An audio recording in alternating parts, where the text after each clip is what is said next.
Fala, parceiro! Seja bem-vindo ao segundo episódio do primeiro podcast oficial do iFood. Hoje a gente vai falar sobre como não perder dinheiro vendendo no iFood. E eu tô aqui com o Denis e o Vinícius para falar sobre gestão financeira.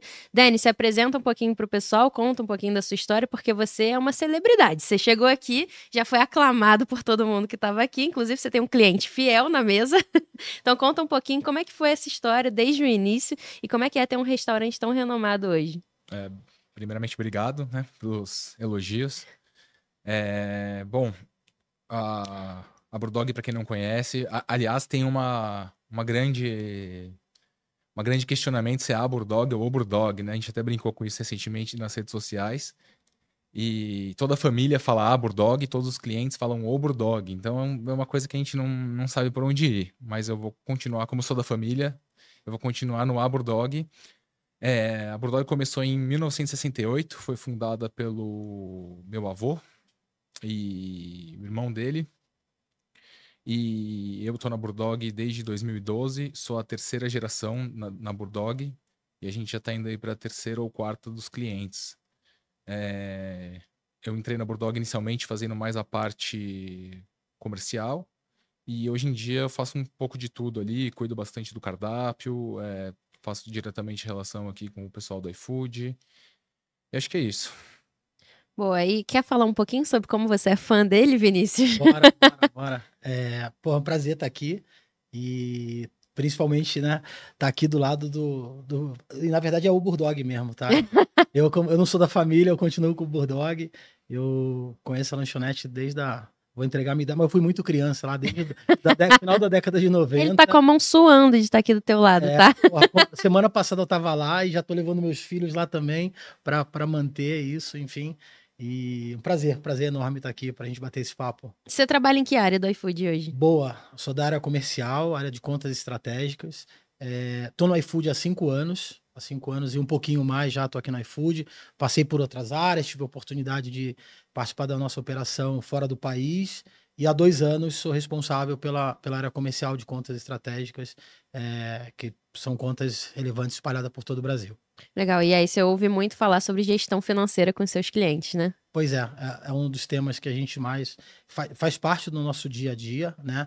Das nossas consultorias, o nosso time de executivo presta consultoria para os parceiros e isso está sempre na nossa relação, porque a gente está falando sempre como vender mais, como crescer, mas é importante a gente, antes de crescer, a gente precisa ter clareza se a gente está no caminho certo e se a gente não está aumentando o problema, às vezes, ao invés de estar aumentando a solução. Eu falo muito sobre isso nas consultorias também, assim, não adianta você ficar nessa pira de, quero vender mais, quero mais clientes, se estiver precificando errado desde o início, não adianta, às vezes o buraco vai ficar ainda maior, né, aí você fica naquela de eu vendo, mas não vejo dinheiro no final do mês.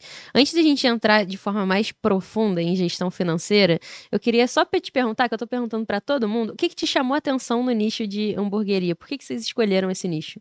Olha, na verdade, quando a Brewdog foi fundada, não tinham muitas hamburguerias, né? A gente começou como o hambúrguer, se você quisesse comer, era numa padaria que você conseguia comer.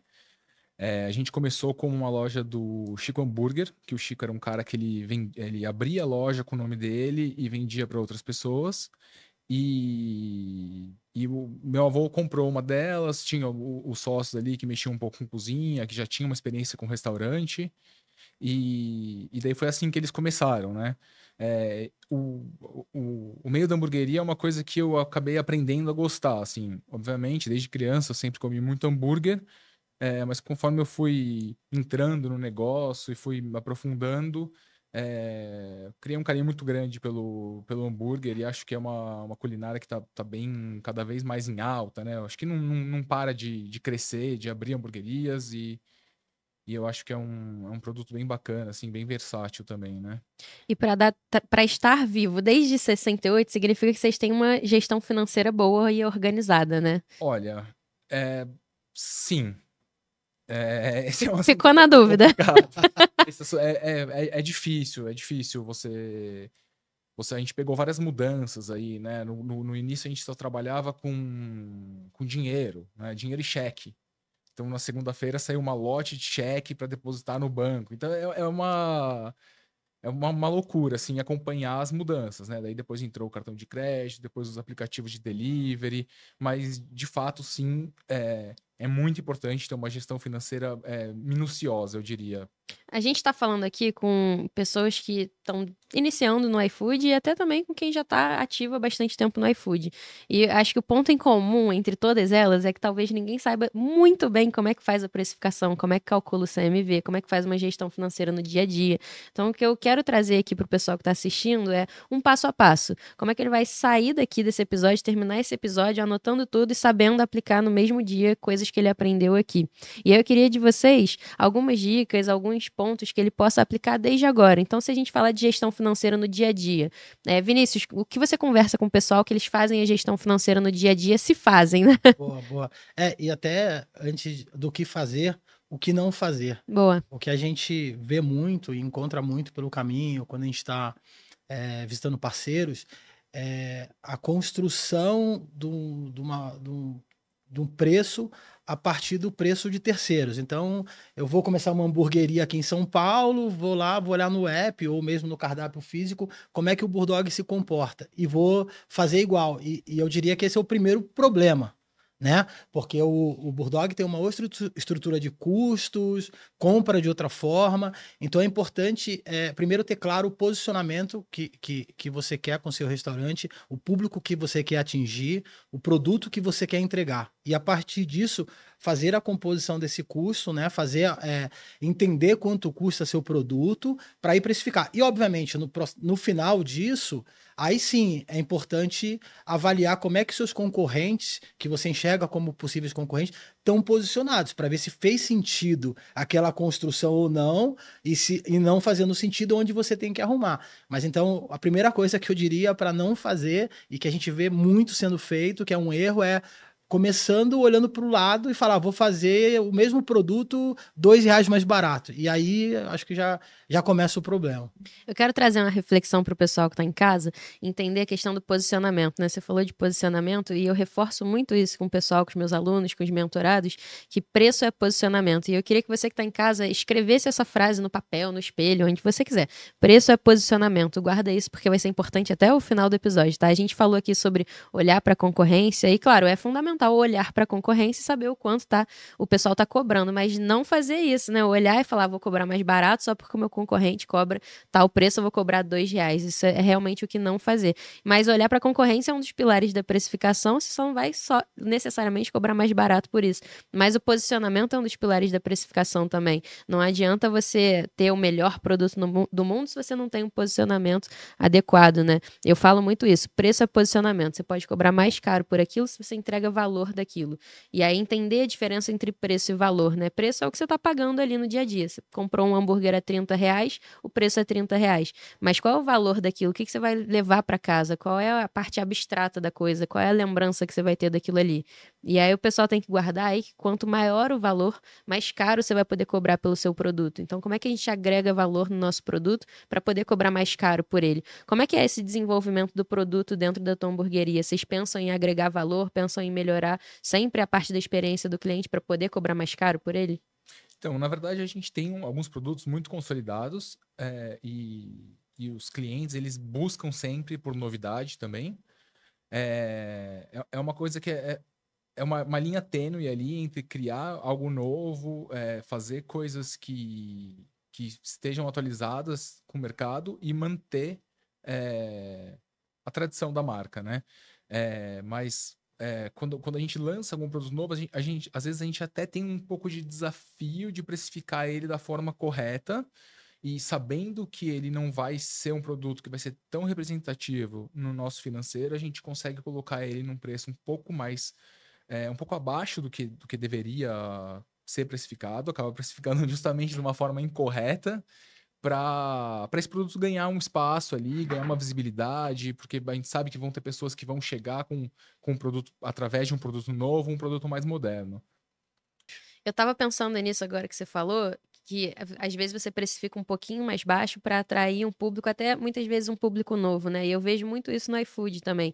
Cardápios que têm produtos iscas para fazer a pessoa destravar, fazer o primeiro pedido e depois ela ir pedindo produtos mais caros. E também é uma consciência que a gente tem que ter como empreendedor, né? O cliente do primeiro pedido, às vezes as pessoas ficam frustradas com isso, mas o cliente do primeiro pedido, ele vai ter sempre um ticket médio menor do que o cliente que é recorrente. E para quem não sabe o que é ticket médio, é o gasto médio do cliente com você. Então, o primeiro pedido de um cliente vai ser sempre um pouquinho mais baixo do que o cliente que pede direto com você, porque o cliente que está pedindo a primeira vez, ele não te conhece, não sabe quem você é, não sabe se você entrega no tempo certo, não sabe a qualidade do teu produto, então ele não quer arriscar muito.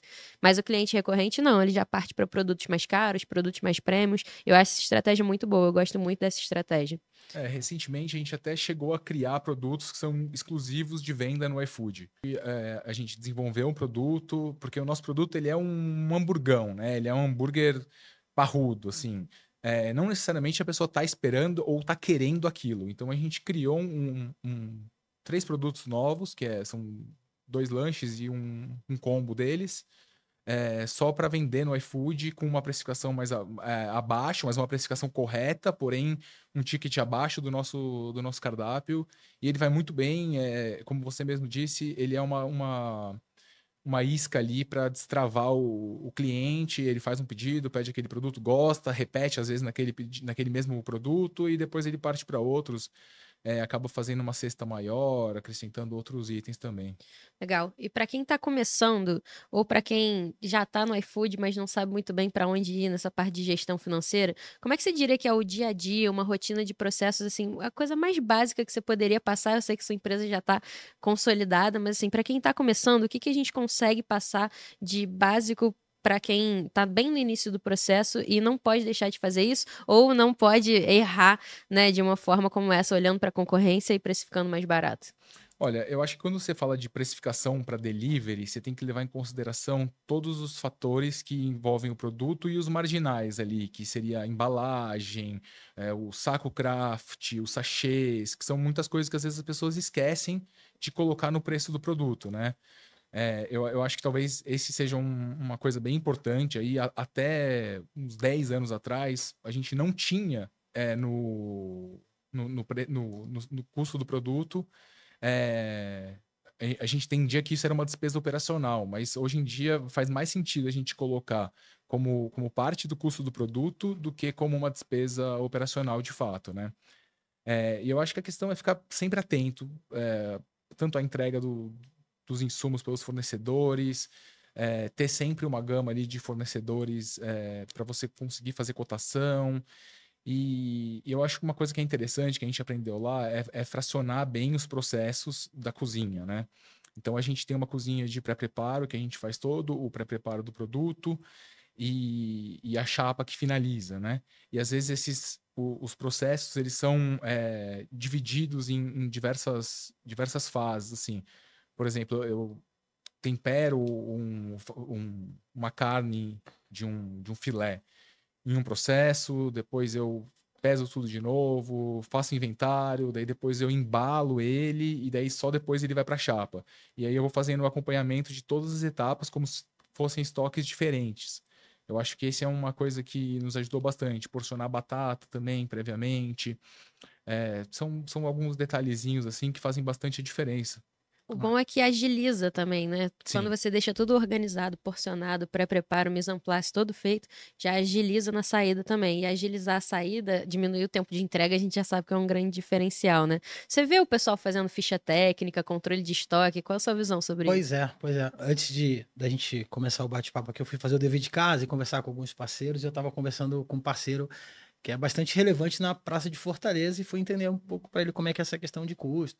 E imagina que é um parceiro estabelecido, tem bastante tempo de mercado, ele me trouxe algo que eu nunca tinha pensado. Ele falou, além do conceito que o custo não é só o custo da compra, é todo o custo envolvido, mas ele trouxe para mim, falou, pô, teve um momento que eu aproveitava oportunidades. Então ele citou um exemplo que ele tinha um preço muito bom para catupiry, pro requeijão, e ele comprou uma van, comprou muito, né? Porque ele viu ali uma oportunidade de compra.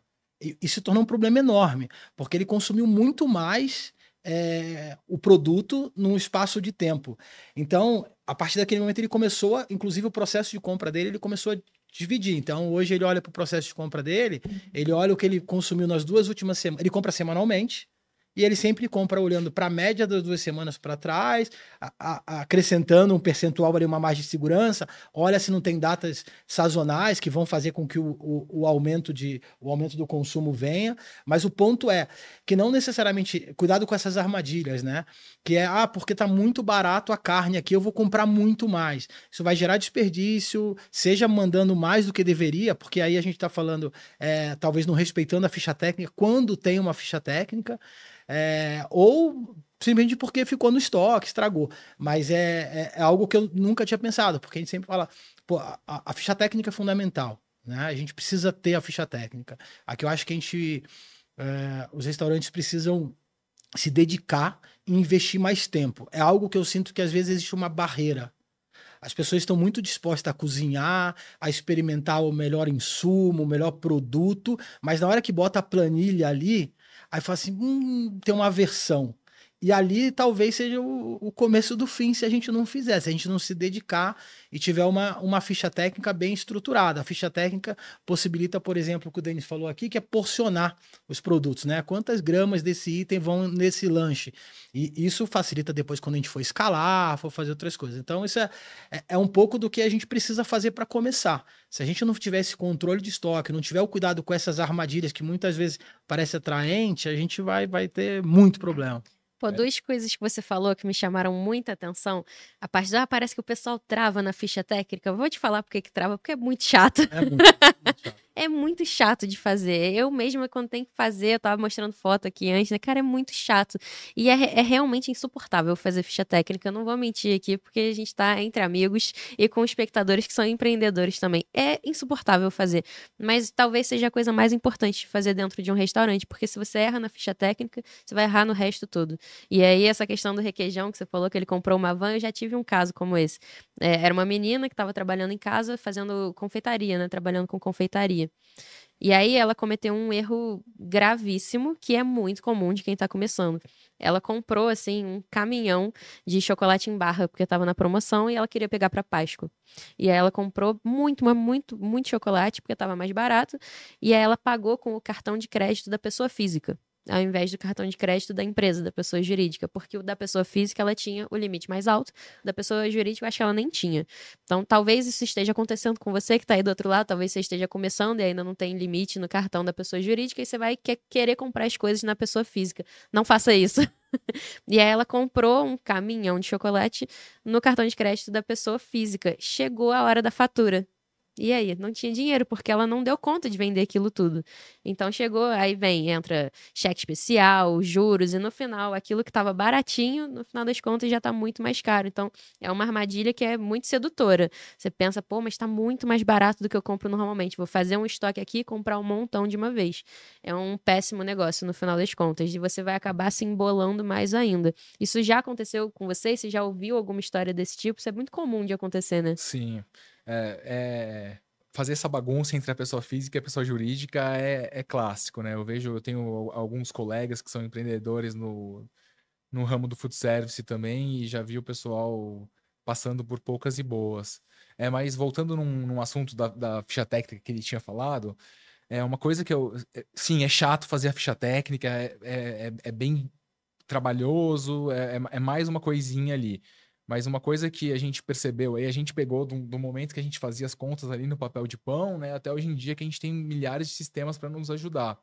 Mas às vezes você tem mais trabalho de entender e utilizar um sistema do que se você pegar um Excel ou pegar um papel e uma caneta mesmo e fazer. Então, talvez esse seja um ponto interessante. Às vezes vale mais a pena você fazer no Excel, fazer na mão que seja, que é uma coisa que é mais fácil, mais prática, mas não deixar de fazer, né?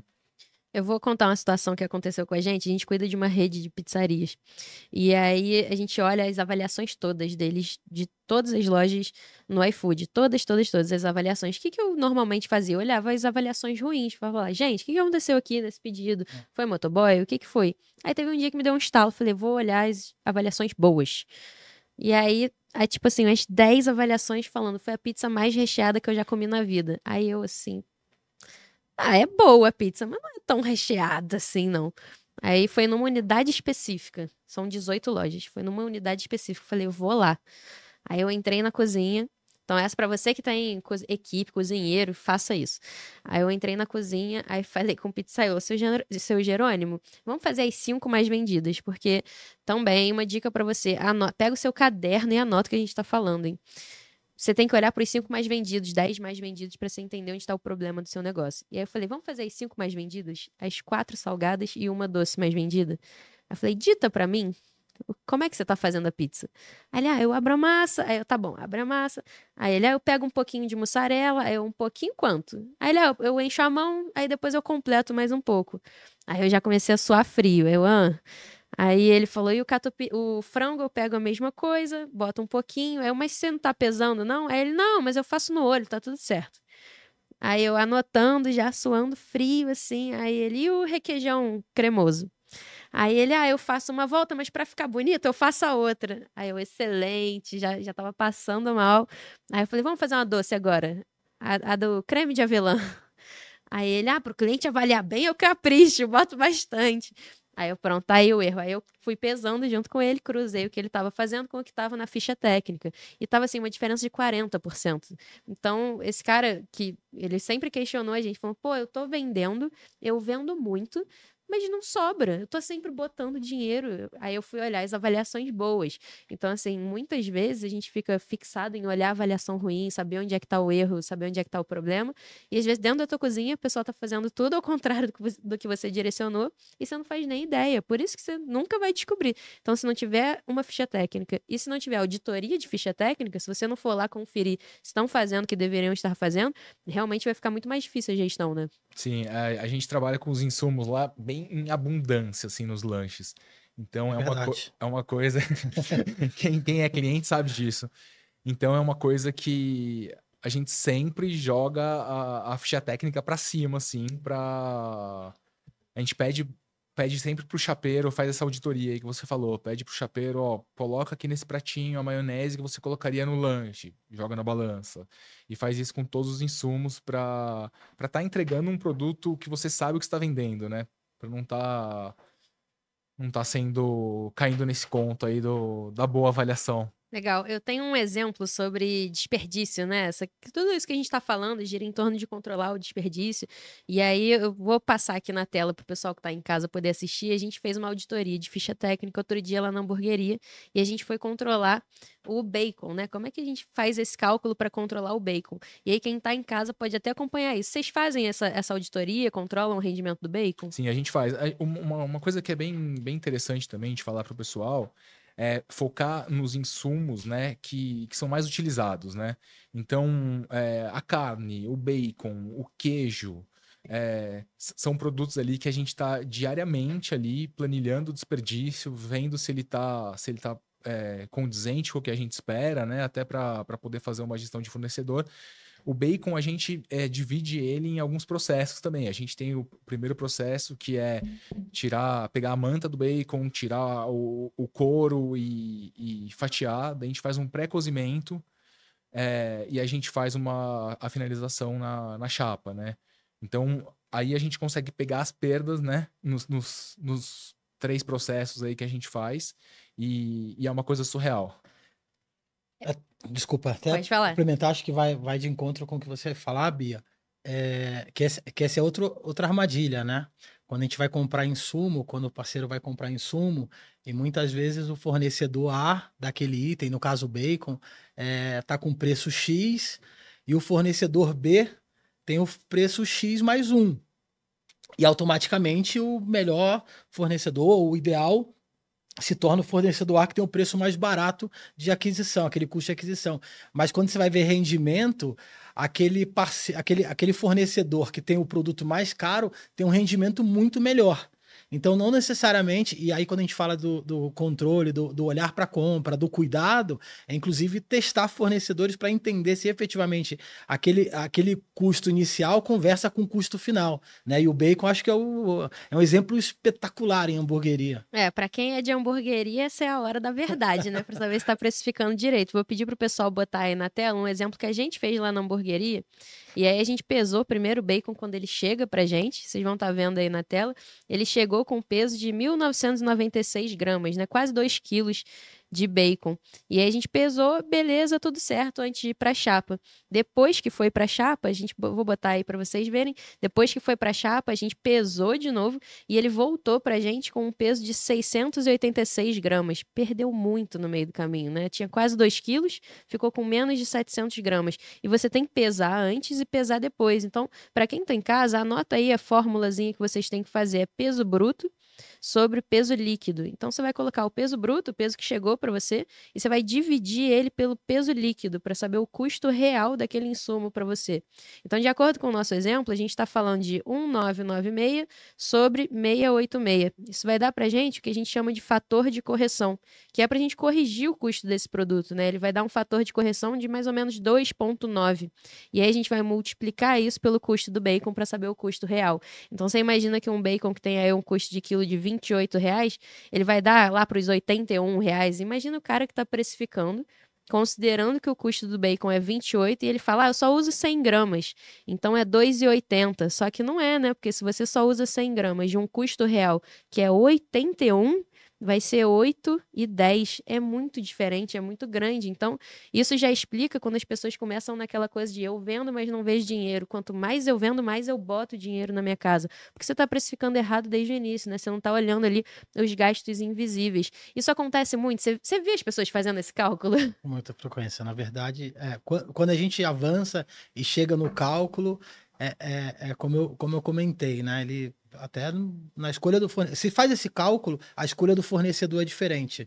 A escolha de fornecedor já leva em consideração justamente essas perdas. Então, acho que tem uma oportunidade enorme, e essa aqui entra na mesma caixinha que a gente falou da ficha técnica, né? Do cuidado, é, das fazer aquelas coisas que a gente não quer fazer, que elas são fundamentais para os nossos negócios. Se a gente não fizer, a gente vai ter problema, vai entrar um monte de dinheiro, vai vender para caramba e não vai ver onde está o dinheiro, não vai sobrar dinheiro. É isso, eu quero entrar um pouquinho mais na precificação, né? Que eu acho que é um tema que gera muita expectativa nas pessoas, né? Ninguém sabe precificar exatamente. E aí eu queria que quem estivesse em casa se guiasse por alguns pilares, né? A concorrência é um pilar da precificação, a gente tem que olhar, não tem como ficar cego. E aí entender que a concorrência não é necessariamente o cara que está do seu lado vendendo muito. Isso eu vejo demais, assim, as pessoas falam, mas o cara que está do meu lado está vendendo muito, eu não estou vendendo nada. Às vezes ele nem é seu concorrente. Então, guarda aí, você que está em casa, que o concorrente é alguém que vende para o público similar ao seu, o preço similar ao seu, um produto similar ao seu. Porque às vezes você está olhando para o lado e o cara é totalmente diferente do seu negócio, você está invejando ele. Você costuma analisar a concorrência? Com certeza. A gente está sempre de olho, né? A gente tem, como as hamburguerias antigas aí, é um nicho de hambúrguer bem específico, né? Um hambúrguer mais tradicional. Como não surgem novas, né, com a mesma proposta, as propostas das hamburguerias de hoje em dia são um pouco diferentes, a gente tem essas algumas como referência, mas a gente está sempre de olho aí, sempre tentando ver o que está surgindo, né? O hambúrguer ele foi passando por uma moda, né? E a gente tem que entender que são produtos completamente diferentes, por mais que sejam hambúrgueres, né? Um hambúrguer artesanal, mais gourmet, que tem uma gramatura mais alta, um ponto da carne diferenciado é uma coisa, um smash é outra, um ultra smash é outra, e tem o tradicional, que é o que a gente faz, né? Mas é sempre bom estar revisitando, sempre é bom conhecer, né? Ir nos Você pede no lugares, delivery? peço bastante. Legal. E faz muita diferença, né? Sim, porque o delivery é outro produto, né? É outra entrega. Às vezes a pessoa tem um produto excelente na loja física dela, mas ela não consegue entregar aquilo lá. E tem gente que às vezes não tem um produto nem tão incrível no ponto físico, mas tem uma entrega excelente que o produto chega impecável. Então é uma coisa para se testar e fazer essa pesquisa aí de benchmarking o tempo todo tempo todo fazendo. É uma boa desculpa para comer hambúrguer, né? Ô, Vinícius, você que tem contato com vários restaurantes, o pessoal tá ligado nessa questão da concorrência, assim, de olhar, pedir, visitar, entender o que o cara tá fazendo bem, como é que ele pode fazer melhor? Ou o pessoal acaba pensando, não, o meu é melhor, não vou nem olhar pro lado. Eu acho que a gente encontra os dois. A gente encontra os dois cenários, porque é natural que a gente seja, acaba ficando apaixonado pelo nosso produto, né? E aí sim a gente tem um problema. Mas a gente tem bastante restaurante também que se preocupa em entender o que está acontecendo no mercado, quem que está posicionado assim como ele, está entregando um produto compatível, entendendo o preço. Mas sem dúvida, então, ali o que eu estou trazendo é que a gente tem dos dois cenários. Então, assim, tem uma oportunidade muito grande ainda das pessoas terem esse entendimento, esse cuidado, esse olhar. E aí, quando a gente fala olhar, a gente fala na experiência como um todo, né? Na experiência completa. Não só do produto, que foi como o Denis falou, que o produto no delivery ele tem uma característica diferente, mas como na experiência como um todo. Como você promete que ele vai chegar, em quanto tempo ele vai chegar, enfim, tudo isso é muito importante que a gente cuida, não é só, terminei, fiz o melhor hambúrguer possível e resolvi meu problema. A gente tem uma jornada ali, é o começo da jornada quando o pedido é feito pelo cliente, a parte ainda inicial, quando se termina, ele está acabado, mas ainda tem bastante coisa para acontecer. A partir do que o entregador retira, vai até a casa do cliente, como ele chega no cliente, a apresentação, enfim, tem uma série de coisas que a concorrência pode te ajudar. Quando você pede na concorrência, você consegue enxergar como é que a concorrência está se posicionando e por que aquele concorrente está tão bem ou não está tão bem. Você consegue aprender tanto com as coisas boas que estão sendo feitas, quanto as coisas que não são tão legais, que você fala, pô, esse erro aqui eu não posso cometer, ou estou cometendo e tenho que parar de cometer. Eu vou deixar uma dica para quem está assistindo. Eu espero que você já esteja com seu caderno anotando o que a gente está passando aqui, porque o que está rolando aqui é ouro, tá? Então pega o seu caderno e anota mais um dever de casa para você. Quando você for analisar a sua concorrência, que eu já falei que é um público similar ao seu, para o produto similar ao seu, preço similar ao seu, você vai fazer uma outra coisa. Você vai fazer uma análise de concorrência, que é olhar o que esse cara está fazendo muito bem e anota sinceramente, seja honesto, tá? Coloca o que ele está fazendo muito bem, anota como você pode fazer isso melhor.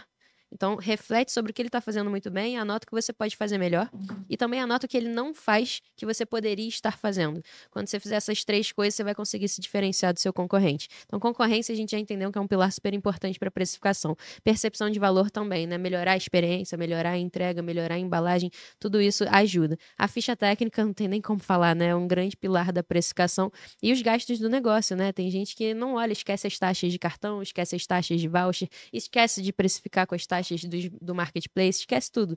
E aí, como é que você vê, Denis, essa parte dos custos do negócio que a maioria ignora, né? Olha lá o produto, fez o cálculo na ficha técnica, calculou o CMV, custo de mercadoria vendida, e aí a pessoa chega e fala, eu fico doida quando eles falam isso. Ele fala, eu vi ali o custo da ficha técnica e eu multipliquei por 3.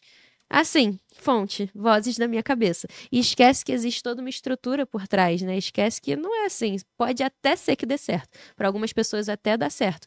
Mas é assim, um acaso do destino. Porque não é só você olhar o custo e multiplicar por 3. Você tem toda uma estrutura atrás, você tem uma equipe para manter, você tem imposto para pagar. Então você tem que olhar o negócio como um todo, né? Como é que você vê isso? Todas as despesas operacionais, né? Você tem que, de alguma forma, colocar ela dentro do preço, né? Não tem fórmula mágica, né? De multiplicar por um índice, e como você falou, sem embasamento nenhum, né? Para quem tá começando, eu vejo que é uma coisa bem difícil, né? Porque a pessoa não tem noção do quanto ela vai vender, não tem noção ainda dos custos, mas é extremamente importante. E outra coisa também que é legal na precificação você já colocar uma margem para você fazer umas promoções, criar umas ações, que é uma coisa que a gente sabe que dá resultado, a gente sabe que é atrativo. Então, não adianta você tentar fazer um produto muito barato, com um preço super justo, por mais que você consiga colocar todas as despesas operacionais que você tem, taxa de cartão, taxa de voucher, você tem que deixar uma gordurinha ali além do lucro, né? Você não pode tirar do seu lucro para promocionar, né? Por mais que a gente entenda que o promocionar é um investimento em marketing, né? Mas acho que é isso. Eu vejo muito isso, assim, o pessoal, eu não tô vendendo quase nada, não tô rodando, tô ficando no 0 a 0. Às vezes o cara nem tá rodando no prejuízo, mas ele tá ficando no 0 a 0. Aí ele reclama que não tá vendendo. Aí qual é a primeira coisa que ele corta? As campanhas, as promoções, tudo que for voltado com o coitado do marketing, né? É o primeiro a ser cortado. E eu acredito muito no contrário, assim, se você não tá vendendo, como é que você vai cortar uma campanha ali específica para vender mais, né? Você vê muito essa realidade nos restaurantes, assim, quando a galera não tá muito bem, corta fora o investimento em marketing? Eu vejo as pessoas brigando muito com isso, né? Com as alavancas, enfim, que é como a gente trata. E aí trata até de forma bem lúdica, assim, eu costumo levar para os parceiros de forma bem lúdica, que é... Primeiro vamos ter um entendimento do que é o iFood, né? O que é o delivery, o que é o marketplace. O marketplace é um grande shopping. É um grande shopping. Imagina que você abriu uma loja no shopping, só que é uma loja virtual. As pessoas não vão passar fisicamente pela sua loja e, e é importante, sendo virtual, aproveitar todo o fluxo que o iFood está gerando. O iFood está levando muita gente para dentro desse marketplace. Como é que você aproveita esse fluxo? Você aproveita esse fluxo a partir das alavancas, que é deixando sua vitrine mais atrativa. Então, eu tenho que ter, obviamente, um cardápio estruturado, fotos, que a gente sempre fala, a descrição muito bem feita, porque isso atrai o consumidor, mas você precisa ser atrativo. Porque se eu sempre como o hambúrguer do Dennis, do Burdog, o que vai me levar a começar a comer o hambúrguer da Bia? Tem que ter algum estímulo, porque o Dennis tem a foto muito boa, o Dennis tem as alavancas, tem a descrição e tem o produto bom pra caramba que eu vou lá desde 94. A Bia vai ter que fazer alguma coisa além de... Entregou a idade, hein? Mas eu não falei com quantos anos eu comecei a ir. Alguém me levou, é bom que se diga. E aí, como é que eu vou começar a comer na hamburgueria da Bia se ela no mínimo não fizer tudo isso igual e tiver mais um estímulo?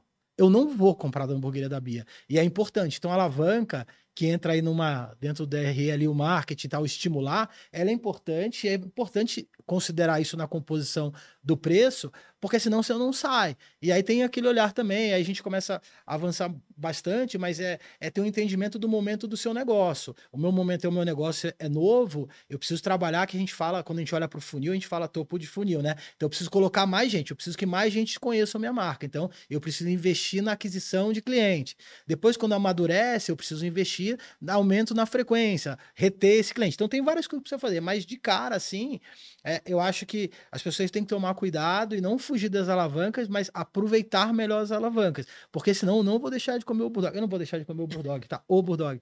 Mas eu só vou provar o hambúrguer da Bia se de alguma forma eu for estimulado. A Bia abriu uma loja no shopping e não cuidou da vitrine, ninguém vai comer Bia, ninguém vai comer o hambúrguer da Bia, ninguém vai lá. A vitrine vai ficar lá e ninguém vai entrar na loja. Falando dessa parte de análise, uma coisa que a gente não pode deixar de citar que melhorou muito recentemente foi a tela financeira, né? A gente fica muito nessa questão de faz a precificação, calcula o desperdício, negocia com o fornecedor para baixar o custo do produto. Mas se você entra no iFood e não sabe para onde vai o dinheiro, não sabe quanto estão tirando, não sabe quanto você está gastando com promoção, você fica revoltado. E é muito comum a gente ver isso, né? O pessoal, eu não entendo nada dessa tela, aí eu desisto, boto qualquer preço. E ultimamente a tela teve melhoras absurdas, assim. Hoje você consegue entrar na tela financeira e ver qual o valor do pedido, quanto saiu pro iFood, quanto teve de promoção que você bancou, quanto foi a promoção que o iFood bancou, tá tudo mais claro e transparente. Você sentiu essa melhora também? Agora tá bem mais claro, né? Porque antes eu lembro que tinha mostrava, acho que as bandeiras, né? Algumas coisas que são menos relevantes, né? Porque independe de se o cara pagou no Master ou no Visa, né? O que é importante eu saber é quanto que eu gastei com comissão, com alguma alavanca e quando que esse dinheiro vai cair na conta, né? Eu senti que ficou tudo bem mais claro lá. Pessoal, estamos chegando ao final do nosso episódio, como não perder dinheiro vendendo no iFood. Acho que deu pra galera pegar bastante dica, hein? Acho que deu pra anotar bastante coisa. Eu vou pedir pra vocês, mas principalmente pro Dennis, tá? Vou pedir pro Vinícius falar primeiro enquanto você vai pensando. Obrigado. Que recado que você pode dar pro pessoal que empreende no mercado gastronômico, que tá aqui batalhando com seu delivery, tentando crescer, voltado para essa parte de gestão financeira, né? O que eles não podem deixar de fazer? Boa, eu poderia ter sido depois do Dennis, né? Seria mais fácil, mas vamos lá. O Dennis é o nosso convidado e faz todo sentido. Enfim, acho que a gente falou sobre isso aqui. A gente não pode ter preguiça de fazer o que tem que ser feito, né? E o ótimo é inimigo do bom. Cuidado também. Não consigo fazer o melhor, não vou fazer. Faça, comece. Muito se fala sobre CMV.